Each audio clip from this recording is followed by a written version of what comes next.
Apple, Microsoft, Samsung, make माई trip. आप एक ही resource को पकड़ो और एंड टू एंड उसी से पढ़ो। बाकी सारे IIT NIT से थे। So, hello everyone and again welcome back to my YouTube channel, and today I'm shooting my new podcast with our respected guest Megha Arora ma'am. So ma'am, you can please introduce yourself to my viewers. Thank you so much for having me here on your podcast Alok. तो मैं ex Apple, Microsoft, Samsung, MakeMyTrip and फिर मैंने काम किया 2 साल MongoDB में, where I forayed into developer advocacy, developer relations basically. And उसमें मैंने एशिया पैसिफिक के लिए 2 साल उस रीजन को पेनिट्रेट करने की कोशिश की, like talking to developers. And उससे पहले इंजीनियरिंग करियर था एंड अब मैंने अपना स्टार्टअप फाउंड किया है which is DevRel Squad. Okay. ये मेरा Thank you so much, ma'am. So ma'am, like my first question is, जो मैं अपने सारे पॉडकास्ट में सबसे पूछता हूँ, like मैम आपका स्कूल डेज कैसा था? स्कूल डेज मैं काफ़ी स्टूडियस बच्ची थी। टॉप 5 में तो रहती, टॉप 1 नहीं बोल सकती अपने आप को, लेकिन पढ़ाई करती थी और टाइम से होमवर्क करने वालों में से थी। बिकॉज मुझे डांट मार से बहुत डर लगता था तो मैं पहले ही, and being a single child, pampered थी लेकिन कर लेती थी काम अपना। बट येस, जैसे कि बहुत ज़्यादा बुक्स में घुसे रहना उतना नहीं था कि RD शर्मा भी लगा रही हूँ, RS अग्रवाल भी लगा रही हूँ, नहीं, एक चीज़ पकड़ी और उसको ही एंड टू एंड फिनिश करा और फिर आगे चले। तो ये मुझे लगा कि इससे मुझे, मेरे जो मार्क्स थे अच्छे थे, तो मेरे 91.3 थे 10th में, 91.3%। मैं 2010 पास आउट हो, तो 2004 में 10th किया था। तो तो मैम एक्चुअली आपने बोला 2004 में आपने 10th किया था एंड 2004 का मेरा बर्थ है। So like it's my pleasure, like मैं ये सब काम कर रहा हूँ, इतना मुझे अपॉर्चुनिटी मिल रहा। थैंक यू सो मच लोग फॉर हैविंग मी। और मेरा भी ये प्लेजर है कि मैं जेन जी के साथ इतना सारा काम कर पा रही हूँ, तो बहुत अच्छी बात है। और हाँ, मेरे टाइम पे थोड़ी सी डिफरेंट चीज़ें थी, बट ये कंसेप्ट सेम है कि जैसे अभी आपके पास इतने सारे रिसोर्सेज हैं ना, तो आपको समझ ही नहीं आता, कभी आधे से इधर से पढ़ लिया, या तो आप डिफरेंट टॉपिक्स डिफरेंट लोगों से पढ़ लो, या आप एक ही रिसोर्स को पकड़ो और एंड टू एंड उसी से पढ़ो।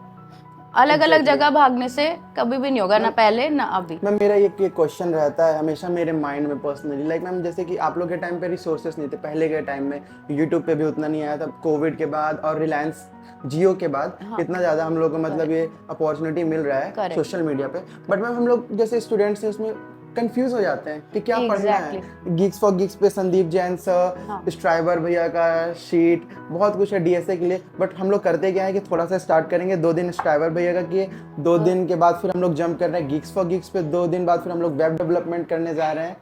सो मैम इसमें हम लोग कंसिस्टेंट कैसे रहें एक प्लेटफॉर्म, और ये जो हम कर रहे हैं क्या सही है? देखिए, मैं वही बोल रही हूँ कि या तो आप जैसे कि डिफरेंट सोर्सेज हैं, स्ट्राइवर भैया हैं और ये गीक्स फॉर गीक्स है, जो गीक्स फॉर गीक्स तो मैंने भी बहुत यूज़ करा है अपने टाइम पे, क्योंकि और कुछ था नहीं उस टाइम पे। तो या तो आप टॉपिक वाइज पकड़ लो, और आप ये देख सकते हो कि नंबर ऑफ व्यूज़ या नंबर ऑफ लाइक्स कुछ है, उससे आप थोड़ा सा असेस कर सकते हो कि बहुत ज़्यादा लोगों ने पढ़ा है तो इसका मतलब ये अच्छा होगा। तो ऐसे टॉपिक वाइज डिवाइड कर लो, या फिर आप एक ही बंदे को पकड़ो, एक ही क्रिएटर को जो आपको पसंद आता है। लेट्स से आप 1-2 वीडियोज़ सबकी देखोगे और फिर आपको समझ में आने लगेगा कि किसका मुझे समझ में आ रहा है। तो मेरे हिसाब से वो है कि थोड़ा सा इधर उधर एक्सपेरिमेंट करके and then you pick 1 person या मैक्स 2 रिसोर्सेज जहाँ से आप पढ़ाई करोगे। क्योंकि आपको अगर डेटा स्ट्रक्चर से एल्गोरिथम पढ़ना है तो पहले कंसेप्चुअली होना है, फिर थोड़े से पॉपुलर प्रॉब्लम्स आप इजी मीडियम हार्ड मिक्स करके पहले इजी करोगे ज़्यादा, फिर धीरे धीरे मीडियम, फिर मीडियम कभी नहीं बनता है तो you have to do easy so that you can get back. ऐसे करके आपको मिक्स करके करना है, और उसके बाद जब आपके 7500 सॉल्व हो गए, कंसेप्चुअली आप स्ट्रांग हो गए मेन एरियाज में, तो आपको फिर उसके बाद देखना है कि अब मैं और प्रॉब्लम्स प्रैक्टिस के लिए, क्योंकि अगर आपको मेटा के लेवल का करना है तो अपने को 40 मिनट्स में एक मीडियम एक हार्ड की प्रैक्टिस करनी है। 45 मिनट्स का इंटरव्यू होता है, ठीक है, तो उसमें इंटरव्यू हुआ तो 40 मिनट्स एक मीडियम एक hard. If you are lucky then you might get एक ईजी एक हार्ड। तो इसीलिए अपने को वो प्रैक्टिस करने के लिए, टाइम को जो है ना फास्ट करने के लिए, we need to practice more questions. तो अदरवाइज कंसेप्चुअली समझने के लिए 100 से 150 के बीच में क्वेश्चंस इनफ है कि आपको कंसेप्चुअली समझ आ जाएगा, आप प्रॉब्लम लगा पाओगे। लेकिन टाइम के लिए आप और प्रैक्टिस करते हो, तो प्रैक्टिस तो आपने खुद ही करनी है, बट उस बंदे को पकड़ो जिसका आपको समझ में आ रहा है। Okay, thank you so much ma'am for guiding us.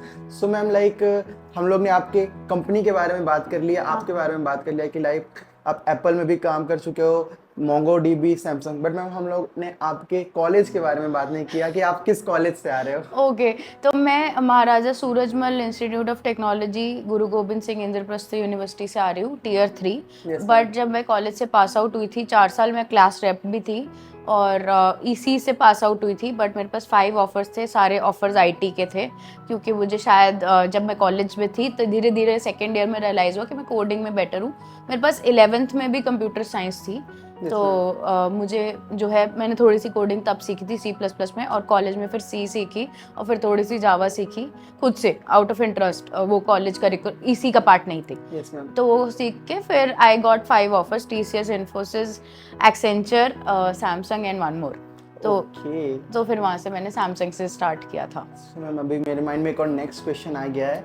So ma'am like अभी आपने बताया कि आप ईसी बैकग्राउंड से हैं। सो मैम लाइक उस टाइम पे जब आप 12th पास आउट किया तो आपने क्या सोच करके ईसी लिया, और मैम फिर जब आपको इंटरेस्ट आया कोडिंग में तो फिर आपने क्या सोच करके स्विच किया, और मैम ऐसा क्यों होता है कि लाइक दूसरे डिपार्टमेंट वाले मैकेनिकल्स, ईसी, सिविल वो सब जंप करते हैं, हमारे ब्रांच में सीएससी क्यों? ओके, ये तो बहुत हार्ड क्वेश्चन है। बट जब जैसे मैं बड़ी हो रही थी तो मेरे पापा का इंजीनियरिंग बिजनेस था, और फिर पहले भी फैमिली में कुछ और कंप्यूटर इंजीनियर थे। पापा different kind of engineer, mechanical engineering में थे, उनका बिजनेस भी उसमें था।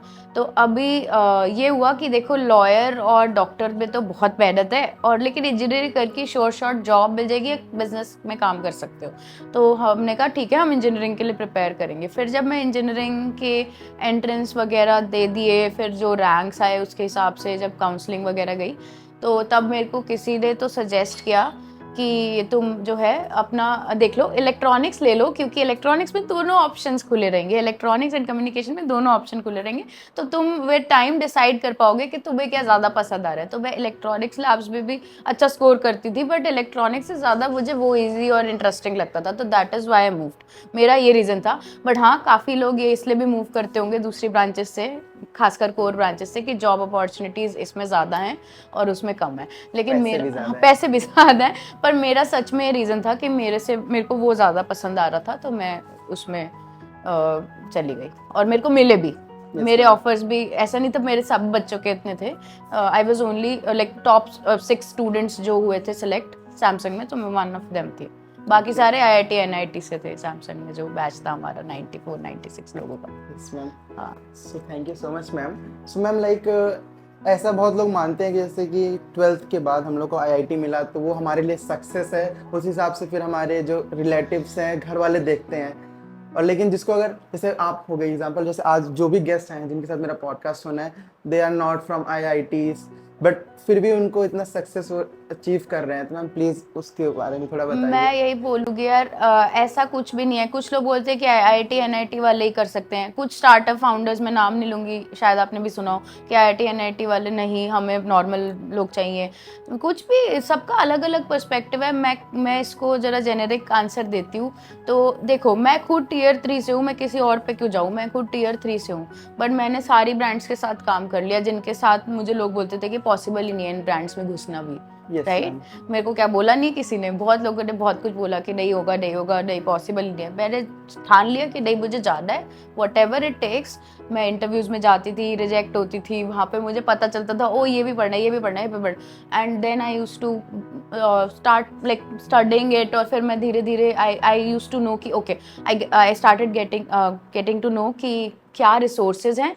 एंड फिर मैंने 1 by 1 करके, और फिर मेरे को लर्निंग की हैबिट ही हो गई कि अब हर दिन कुछ नया सीखेंगे, कहीं पे जाएंगे, कुछ बात करेंगे, तो ये सारा नेटवर्किंग का, लर्निंग का आपको हैबिट ही पड़ जाएगा if you are that stubborn. तो मुझे लगता है सबसे ज़्यादा चाहिए गट्स और स्टबननेस। टीयर 3 ब्रांड कुछ मैटर नहीं करता। Yes ma'am. मेरा जो छोटा भाई है, 12 साल छोटा, वो US सिटीजन है, ठीक है, कज़न भाई, फर्स्ट कज़न। तो वो, उसका $5 million का स्टार्टअप है, लेकिन उसने कोई भी ग्रेजुएशन नहीं की है। इट्स जस्ट दैट इंडिया में पॉपुलेशन बहुत ज़्यादा है, तो हमारे क्राइटेरियंस है डिफरेंट, ब्रांड, ग्रेजुएशन, डिग्री। तो उसकी वजह से हमें ये चीज़ें करनी पड़ती हैं, क्योंकि लोग इस पे जज करते हैं, असेस करते हैं। लेकिन बाहर तो लोग पढ़ते भी नहीं है और सीधा स्टार्टअप शुरू करते हैं। तो इट हैपेंड रियली, लाइक हम लोग के साथ भी ऐसा होता है। सो मैम लाइक मेरा नेक्स्ट क्वेश्चन ये है कि मैम जैसे कि अभी आपने बोला कि आप एप्पल में भी काम कर चुके हो, मोंगो डीबी। सो मैम लाइक अभी मैं सेकेंड ईयर में हूँ, हम लोग को हमारे कॉलेज वाले बोल रहे हैं कि इंटर्नशिप करना है, बट हम लोग के दिमाग एकदम ब्लैंक हो गया है कि इंटर्नशिप करना है, कैसे करना है, कहाँ अप्लाई करना है। सो मैम लाइक अभी आज जैसे कि आपने बोला आप टीयर 3 कॉलेज से हैं, सो मैम लाइक आपने स्विच भी किया ECE टू CSE IT फील्ड। सो मैम लाइक आपने अप्रोच कैसे किया? लाइक एप्पल बहुत बड़ी चीज़ है। हाँ, एप्पल तो खैर मैंने बहुत बाद में ज्वाइन किया था, माइक्रोसॉफ्ट के बाद, लेकिन पहले मैंने सैमसंग से स्टार्ट किया था। तो अप्रोच यही है, पहले तो यार जो अपॉर्चुनिटीज़ मिल रही हैं उनको थोड़ा सा आप ले लो, क्योंकि जो इजीली मिल रहा है वो ले लो। उसके बाद आपको जैसे जैसे डिफरेंट चीज़ें ट्राई करो, मतलब अगर मैं बोलूँ तो डेवऑप्स भी ट्राई करो, डेवलपमेंट भी ट्राई करो। अगर QA की तो कम है अब जॉब्स, तो QA मैं नहीं बोल रही, but different data analyst, product manager की कोई इंटर्नशिप मिल रही है, कम मिल रहे हैं पैसे तो भी ना, फॉर एक्सपीरियंस कि मुझे कैसा फील होता है, क्या मुझे बढ़िया लगता है काम करके।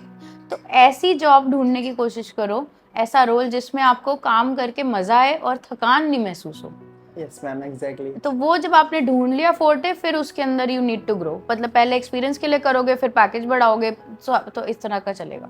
Okay, thank you so much ma'am. And ma'am thank you so much for giving me this opportunity. And ma'am like इसके साथ जैसे कि आपके पास टाइम की कॉम्प्लेक्सिटी जो है वो लेस है, सो मैम इसके साथ हम लोग एंड अप करते हैं पॉडकास्ट। एंड मैम प्लीज़ मुझे नेक्स्ट टाइम आप ज़रूर मौका दीजिएगा पॉडकास्ट करने के लिए। Sure hello. And ma'am like आपसे मैं एक टिप लेना चाहूँगा कि लाइक जो अपने सारे पॉडकास्ट में मैं पूछता हूँ कि लाइक जो मैं काम कर रहा हूँ एज अ इंजीनियरिंग स्टूडेंट, मैं पॉडकास्ट भी कर रहा हूँ, और मैं आपको मैं बता दूँ लाइक मैं डेली कोडिंग चैलेंज कर रहा हूँ, जो मैंने स्टार्ट किया था आई गेस 80 डेज पहले, और नाइस, 100 डेज कोडिंग चैलेंज, और आज मेरा 81th डे है। Very nice, 81st day streak. Yes ma'am. हाँ, एंड मैम इसको अभी मैं मतलब बोलूँगा नहीं, बट इस 100 डेज के बाद भी मैं इसको कंटिन्यू रखूँगा, क्योंकि अब बहुत ही मज़ा आने अच्छा, लगी है इस बहुत कोडिंग अच्छा, जर्नी में।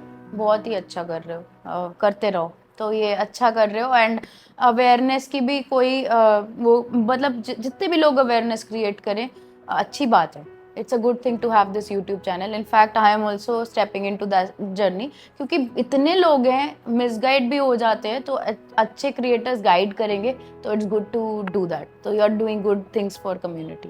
Thank you so much ma'am. And guys मैं मैम का लिंक्डइन का और इंस्टाग्राम का लिंक डिस्क्रिप्शन में डाल दूंगा, मैम को आप लोग रीच आउट कर सकते हो, इनसे कनेक्शन करो, क्योंकि connection, our network is only our net worth. Yes, so thank you for coming in my podcast ma'am, and thank you guys for watching this podcast and share with your friends, family and your colleagues. So thank you ma'am. Thank you so much.